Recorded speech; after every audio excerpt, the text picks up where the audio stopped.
Okay,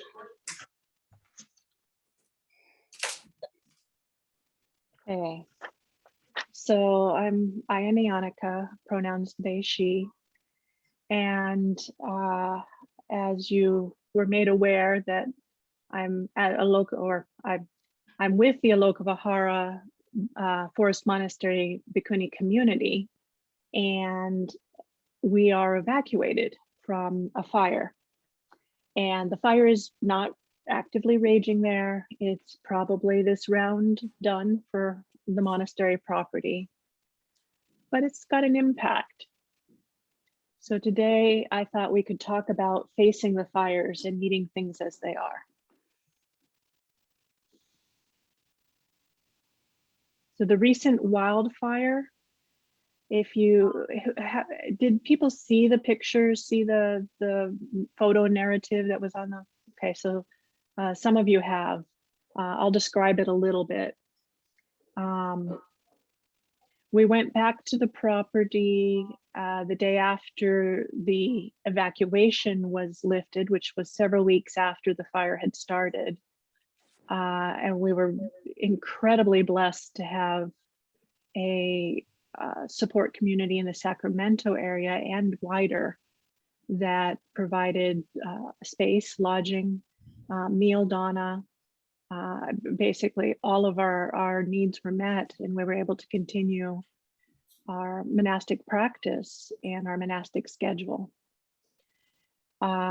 Meanwhile, back at the ranch, there was a fire, and thousands of fire personnel across quite a bit of that county, El Dorado County, doing great efforts. And part of the Aloka Vihara property burned, and the main house did not. The dormitory for visitors did not burn. The beautiful big oaks, for any of you who have visited the property, were also saved. But not all of it was.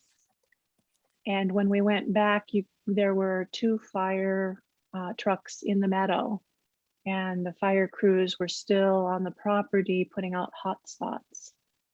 So it was amazing to be able to talk with them, to thank them for all of the work that they've been doing, and to hear firsthand, what it's like to be in that environment, and what it's like to be relating with people. And I think they felt a bit of a blessing to be dealing with us who were really approaching it with this equanimous joy at seeing them and appreciation for the work that they had done. So we were primed to go back and see whatever it was we were going to see, and approaching it with that curiosity rather than sense of doom, although doom did sneak in, or the sense of anticipation that it's all going to be well, although optimism did sneak in. Meeting it in general with that sense of, okay, right now I feel optimistic, right now I feel doomed, right now I feel this, and just being with that allowed us to weather the internal fires as we approached the unknowing of meeting the external fires.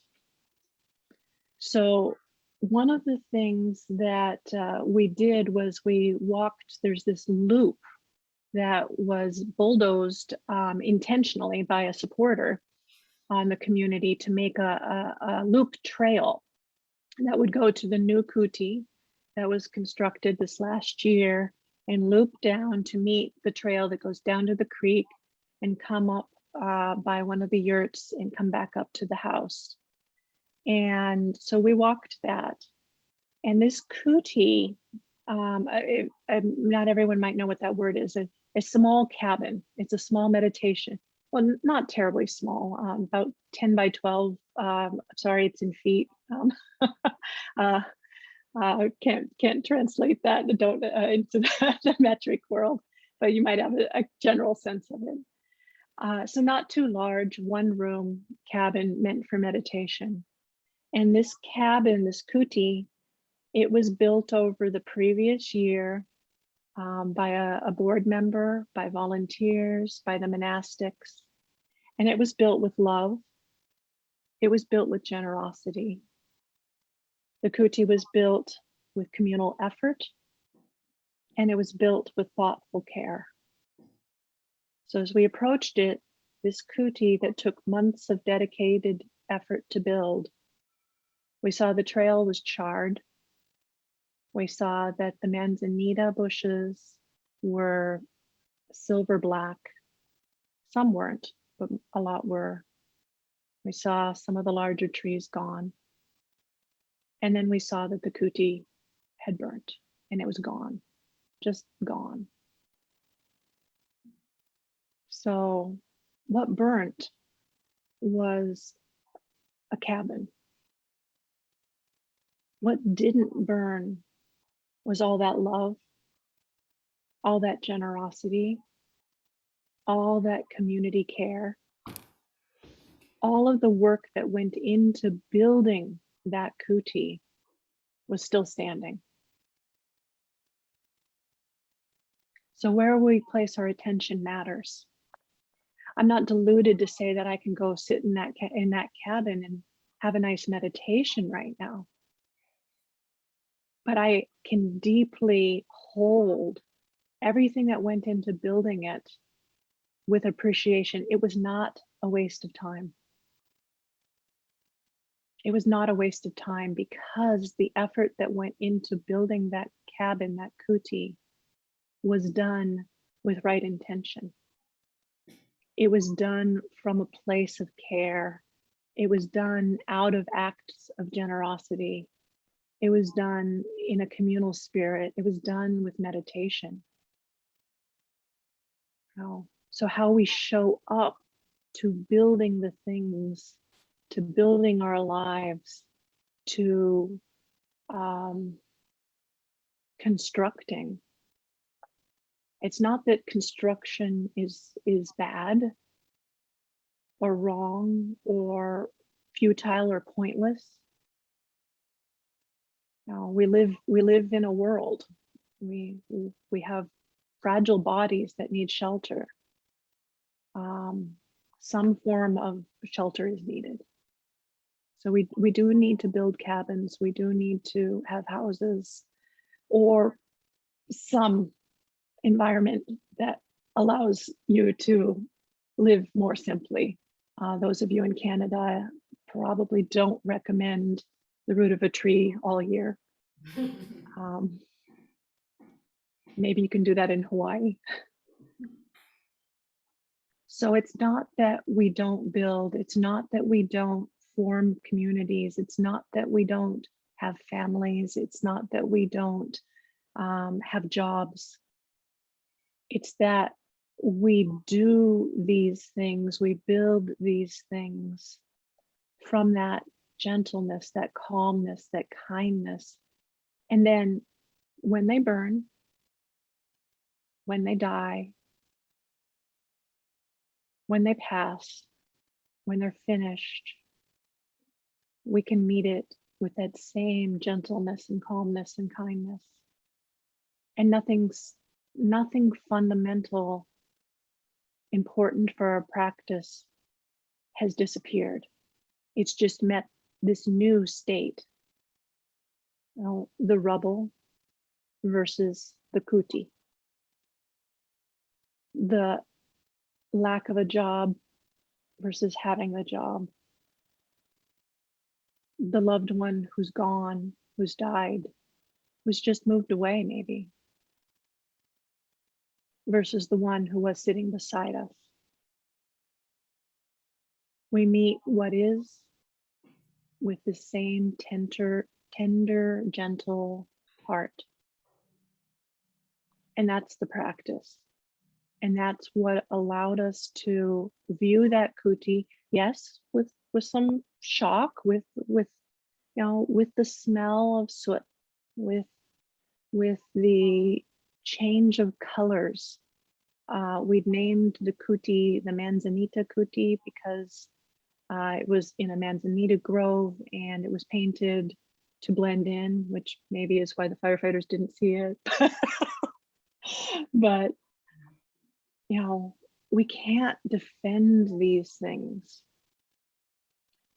And when we do try to defend these things, as the firefighters did to save the house, I can just imagine that the way it was done was with all of their training, with all of their heart, with all of their skill.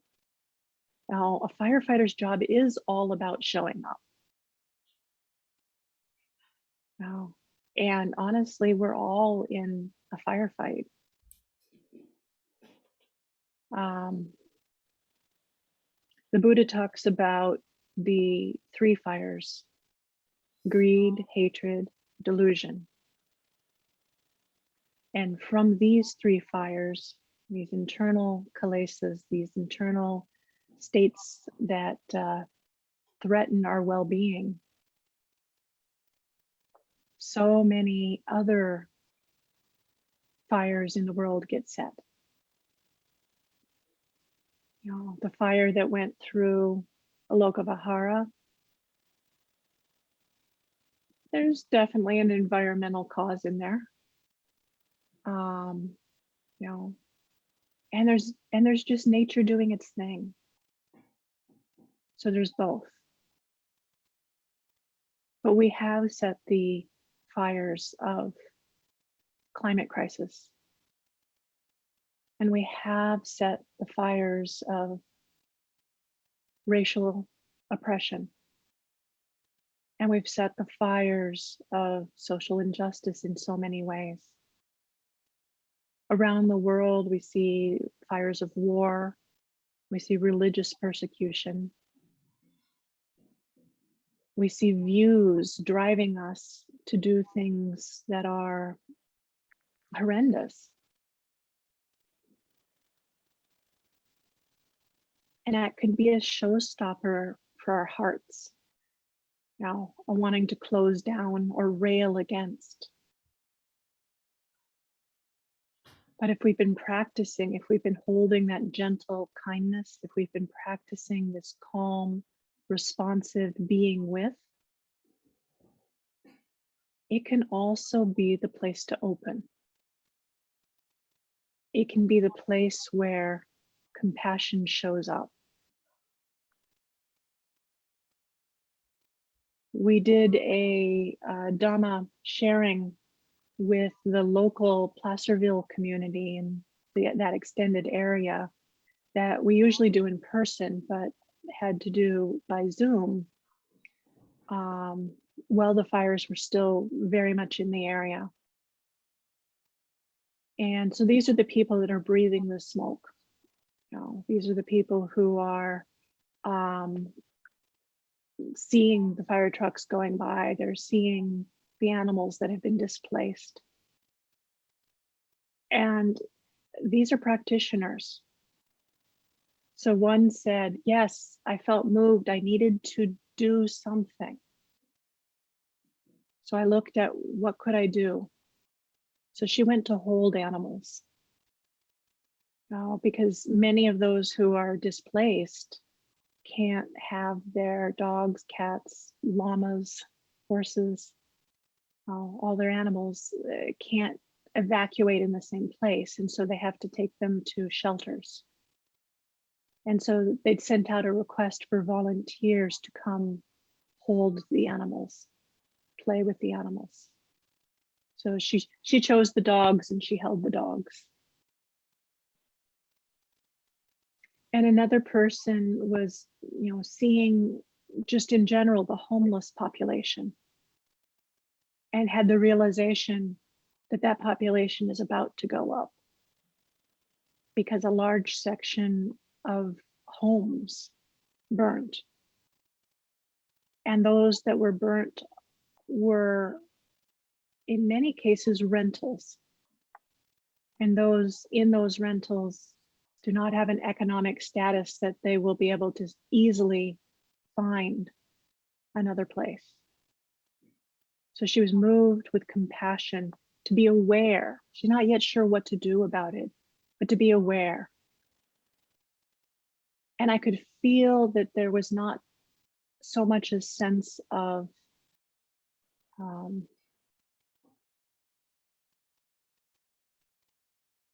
suffering in it, but a sense of meeting with it. And there were several others who had similar stories about, you know, how they were caring for their employees or how their employer was caring for them. What if their property burnt,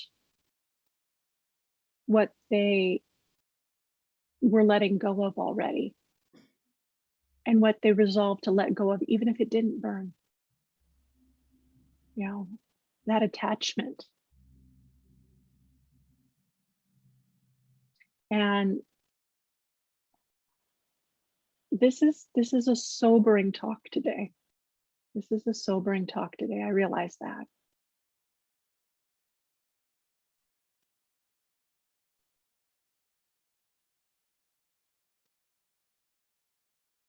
But it's not a down talk. It is a talk about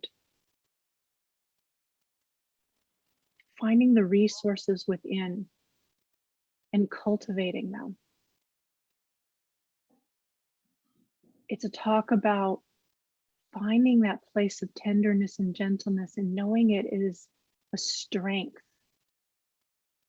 Knowing it is a thing that you can bring when, as we did, we get to the evacuation monastery that we're calling it. It's a temporary monastery for a month. And we see the neighbors here also grieving. Now they recently lost one of their neighbors suddenly. And there was a vigil. And being able to show up at that vigil with a sense of compassion, a sense of holding. I watched the woman I walked down with when she was walking to the vigil. Her shoulders were up here toward her ears. She was kind of moving tightly. And there was a concern about, would this become a protest or would it remain a vigil? Would it be honoring the person who had passed, or would it be a political rally for something that changed? And the community was still in that space of heart. And it was held really beautifully. And people came forward and talked about her volunteer efforts with dogs, with getting dogs adopted, especially the older ones. Her volunteer effort in neighborhood associations. And I watched the person I walked down with, her shoulders begin to fall as she could hear all of the compassion and goodness that came out of the life of this woman, this neighbor. They talked about how she worked with voters' rights and how she helped register people to vote. They talked about the different committees she was on. They talked about all of the ways that she showed up. They talked about the risks that she took in hiring people and giving them a chance. They talked about all this goodness that was in her. And her shoulders kept coming down and her heart kept opening. And I could see that in the crowd around. And there was a nourishing and there was a holding. And what was present was grief. But there was also present this resilience and this being with, this honoring what was, this honoring that moment, and this honoring a call to show up as the example of this woman's life. Going to be able to care for the animals, going to be able to care for voters' rights, going to form neighborhood associations. So she wasn't outside the world. She was meeting the world. She was meeting the fires of the world. But I never met her, but it sounded like she was meeting it with gentleness, with caring.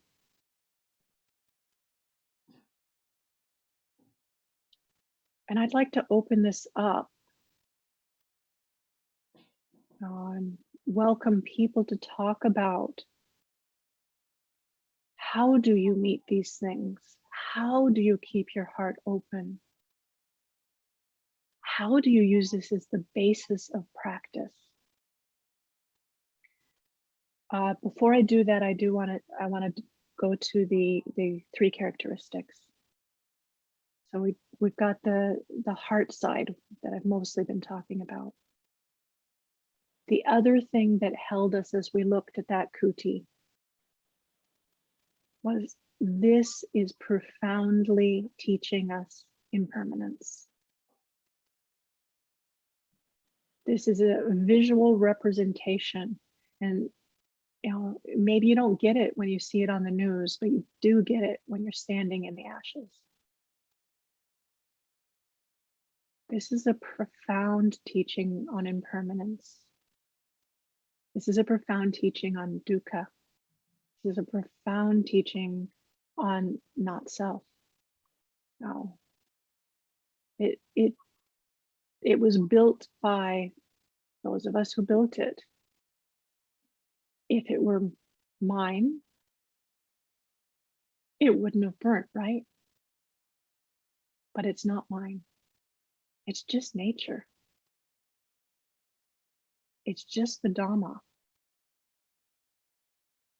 And we walked away from that site and looked at the spots where smoke was, and the beauty of both what burnt and what didn't burn. And it's just the land still had this naturalness about it that breathed right on through.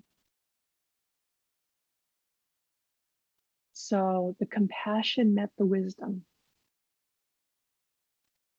And those are our tools for meeting the fires internally and externally.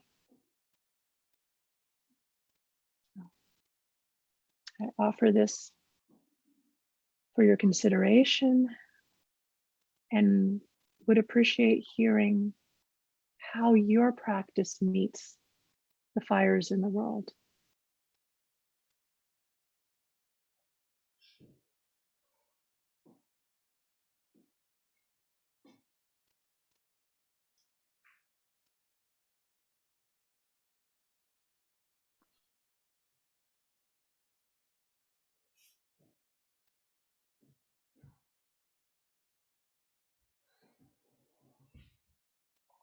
If anyone wants to unmute themselves, that would be welcome. Please. Oh, still muted. Sangamita, do you have to do something to help Rita unmute? Rita? I don't think I have control. There she goes. Just the wrong button. I so appreciate this conversation. I really am grateful to it. I'm in Boise, Idaho. We don't have fires raging on us, but what we do have is such a thick blanket of smoke.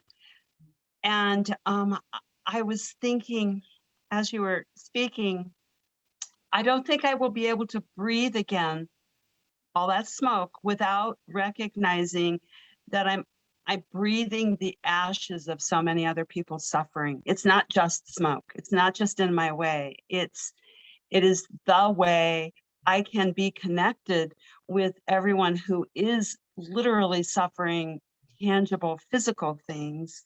And I know my friends in Calgary were telling me also that they are having a terrible, terrible smoke problem some weeks ago. It may be persisting. But this is also about our interconnectedness and how we're really tied together, no matter what. I'm so thankful for this. Thank you very much. Yes, we do. I think that's a new thing we can say. We breathe each other's smoke. Yeah. When one of us is on fire, the smoke carries. And we can show up to that smoke with aversion, or we can show up to the smoke with compassion. We'll still protect our own lungs, because that too is an act of compassion. But the attitude, the way that we come forward, the way we meet it, in the beginning I said, how do we see it? How do we receive it? How do we hold it? And then how do we respond? So if you prime yourself to see it with this compassionate heart, what you bring in is less toxic. What you hold can be transformed.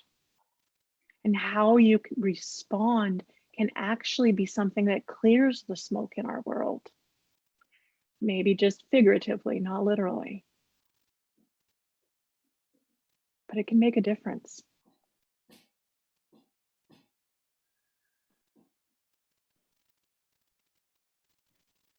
Katie. Kati, yeah. We in Vernon here, we've also had a very large fire close by, and some homes were burnt actually. And there was a couple of nights of fireball sky and high winds and debris falling all over the town, and people were very frightened, and evacuation alerts and all this, and lots of smoke for days where it was very thick and we really couldn't go outside. So there was a feeling of kind of oppression. And I noticed it particularly in my elderly parents. They're both 90, they live separately, but they were carrying a large amount of stress and anger and fear, really. And so I take my dad out once a week to do things and help him. And this, I've been just trying to cultivate this, just what you were speaking about. I really appreciated you just kind of bringing that more into focus for me, this kindness and gentleness. And he on this occasion was right after one of those big horrific nights. He was particularly full of anger and just was throwing out barbs and everything. And I could just feel this aversion starting to arise, and then something just went. It just kind of, I felt this softness, and I just said, you have a lot of anger today. And I just kind of named it for him. And then he went, oh, yeah, well, I've been shut in, and and it all kind of softened and melted for him. And then the rest of our time together had carried a different energy.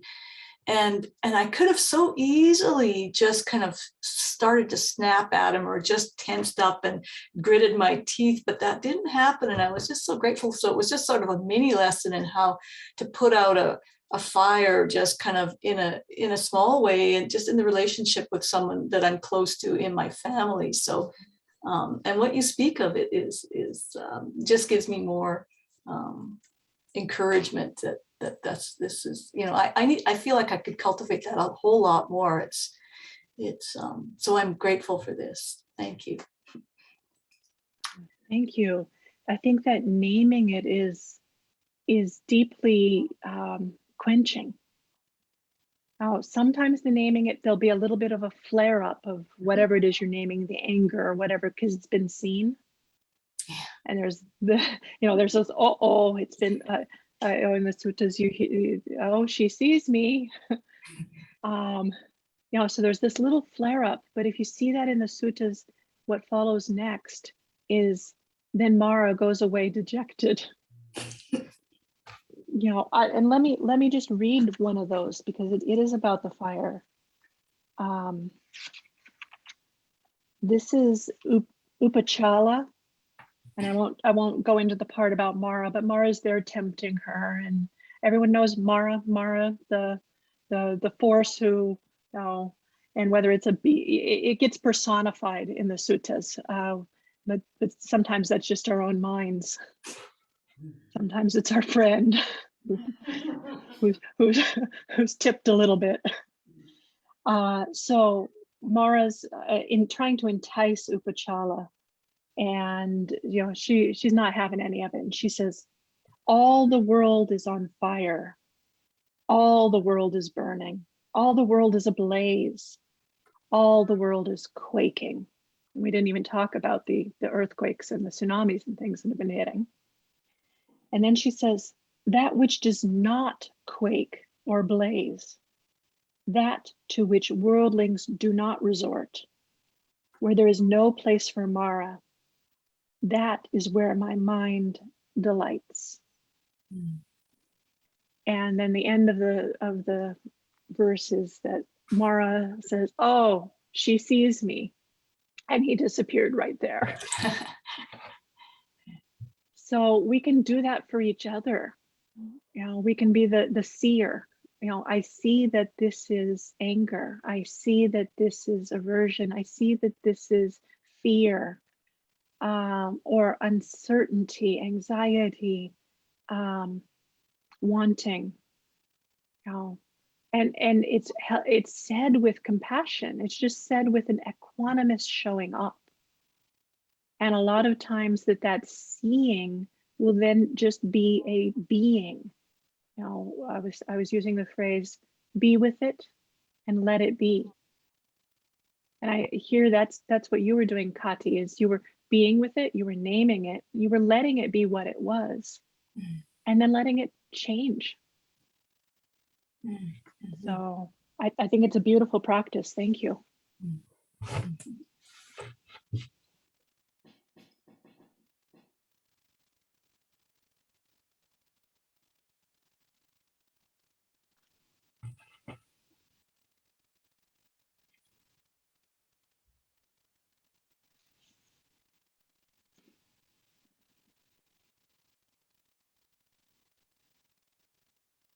Leslie. I work in healthcare, and there's been a lot of turmoil here in Alberta in the way the pandemic has been handled. And last week when I left my medical office, it's across the street from the major hospital, one of the major hospitals here in Calgary, and there were protesters outside harassing healthcare workers. With small children holding posters, anti-maskers, anti-vaxxers. And I was just so shocked to see they were obstructing the passage of workers to get to their jobs and to leave and go home.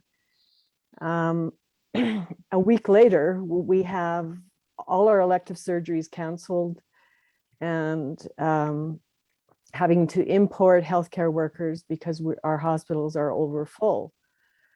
And a year and a half ago, we had people clanging pots to thank the healthcare workers.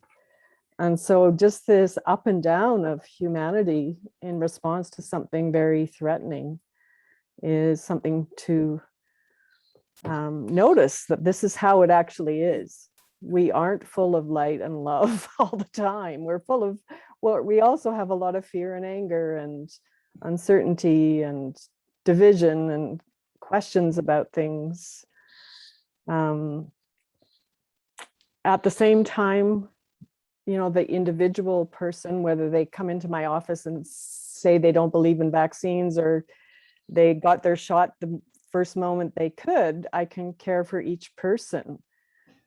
And I can strongly say, I think you should, if you want, in my opinion, you should get the vaccine for yourself and for your fellow man. But that doesn't necessarily change their minds. And so I have to live with, these are people in our society as well. So that's my comment. How do I hold it? I hold it just recognizing this. Mostly it's just to say, this is how it actually is. This is how we are as a species, both together and divided. Yeah, Leslie, I think you've mentioned this kind of thing before, and it's continues to be spot on.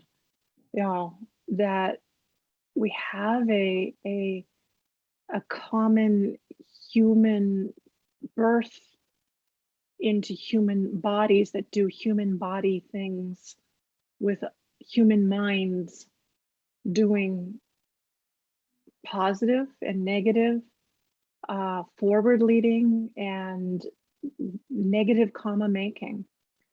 And as practitioners, we just need to see it. We just need to see it as what it is, the characteristics and the impermanence of it. Can't make something change. We can just show up. We can't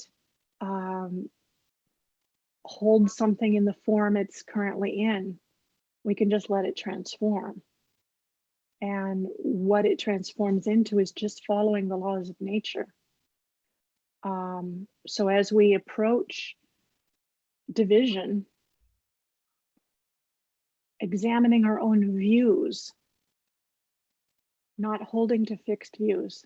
You hear at the end of the Metta Sutta, not holding to fixed views. That's how the heart can stay open.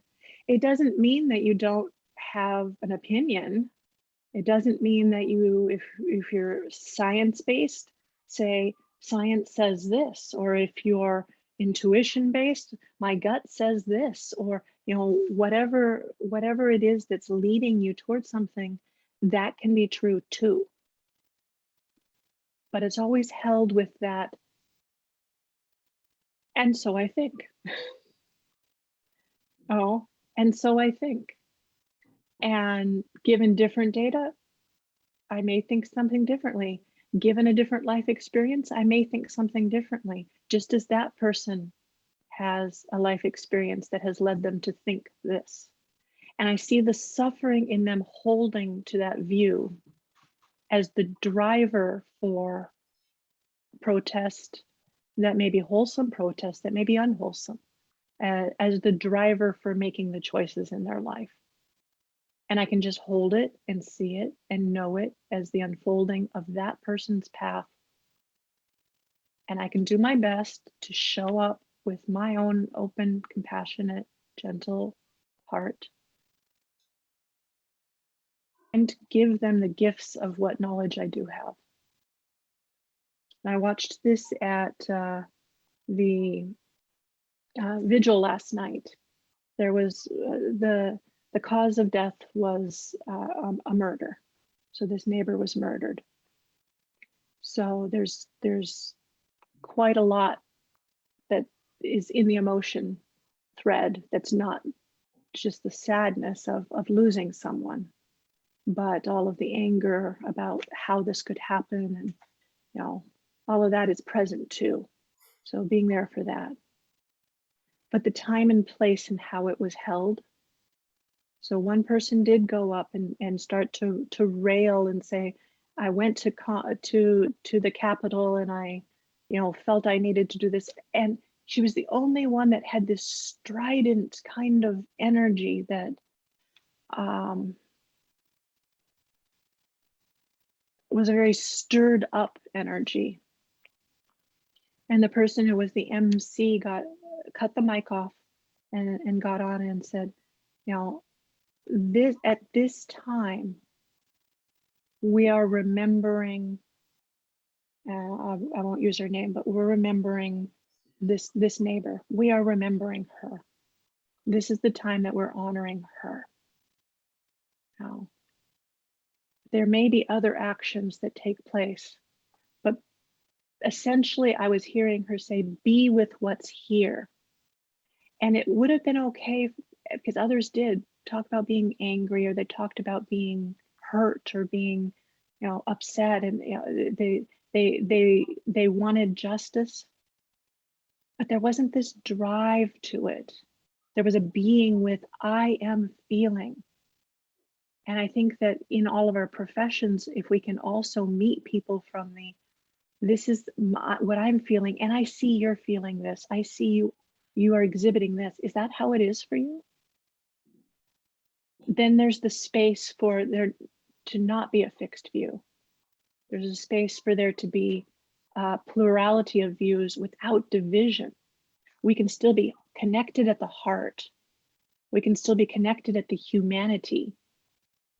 We can have different opinions, but still be connected.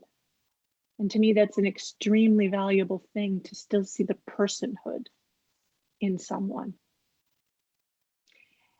Have I gone off of what you were saying, Leslie? Do you want to refocus it, or does that align? No, that aligns. And it's also true that when things get threatening of survival, we tend to get harder and harder. So the people who are anti-vaxxers are fearful that the vaccine is going to do something harmful, or they just don't like being told what to do. Like they have a history of not trusting authority or whatever. But and also as a healthcare worker, you're like, you could kill me. I'm sitting here trying to help you. You could kill me, or you could kill someone in my office because you didn't get your vaccine. And you could, you're overloading the hospital system as a group. And so Yeah. the more and more it gets down to survival, the more tight we get. So noticing that as a truth in myself as well. Yes, because we're wired that way too. Now we're wired with those levels in our brains and in our bodies to have those same responses, which is why we have to put the effort in to conditioning our responses to be compassionate and kind and wise. So not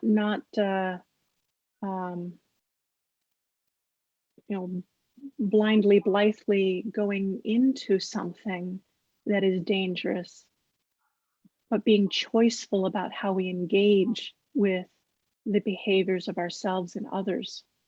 It's really, really important, and not losing that the compassionate wish, which is at a higher level than the survival one in the brain.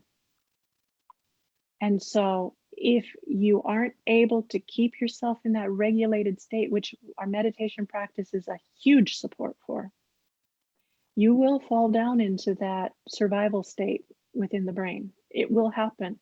And if it does, hold that with compassion too, because there are times where I've said or done something and it's like, oh, that was my animal instinct coming out. And I can then come back and say, oh, sweetheart, let's do some more compassion. So it's all an opportunity. Even that moment of death, even if that moment is violent, it's all possible to show up with the compassion, but it takes a lot of training, and the time we have is limited. So, again, I'm not trying to give a downer talk. I'm trying to give a talk about resourcing with the Dhamma, because it makes a difference. It makes a huge difference in being able to continue in this fiery world that we live. All right.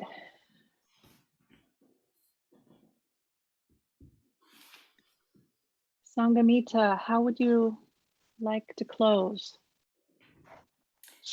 Would you like to just do some kind of a blessing chant or closing chant? All right.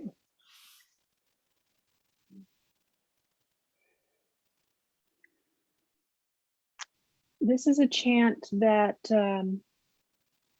it's used for when someone has passed. So after their death and we're remembering them, but it can also be applied to so many other fallings away, and it just talks about the naturalness. Just as the river flows into the sea, so what is given in generosity benefits the departed and all whom you love, like the moon waxing full, shining brightly above. May all distress be averted. May all disease be destroyed. May no harm lie before you. And may long life bring you joy. May you all have every good blessing. As we face these fires, internal and external, may the Dhamma be your guide. May you know the truth of things as they are.